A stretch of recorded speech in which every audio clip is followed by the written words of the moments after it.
So we've got one small field of winter barley left to do, which isn't quite ripe, about 7.5 hectares, and so we're not harvesting today.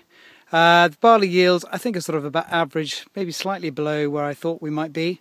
But I've just come into this crop of beans just to show you a crop that, if the weather stays with us, I think it's going to be the crop of 2013 as far as we're concerned. Beans on an organic farm have usually sort of died off by now, covered in chocolate spot, which is brought on by damp, cool conditions. Last year was a disaster, and I sort of had a feeling in my bones that I couldn't get 2 years in a row like that, and it's really proved to be the case. Pure luck, I hasten to add.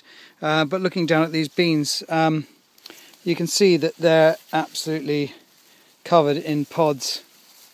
And I got some out of a pod yesterday, and I have to say they were about the size of a broad bean.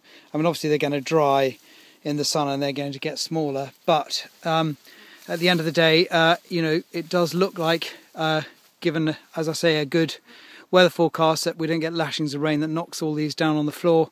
It looks like a good bean harvest this year. The other really pleasing thing about beans this year is that usually, because they die off a disease, then sunlight gets into the crop and then loads of weeds come through. But this year they're naturally sort of dying off. You can see, okay, there's a bit of chocolate spot on those leaves, but they're gradually sort of wilting rather than dying off through disease. And it means that they've provided a really good cover to shield against lots of weeds coming up in them, which is usually the real problem with beans. Crops afterwards usually are covered in oats and everything that grows through the beans. So all in all, beans can be a nightmare, but occasionally, they really pull it out of the bag, and I think this is going to be one of those years. And to quote that phrase that's always quoted about beans being a sorry crop, you're either sorry you grew them or sorry you didn't grow more.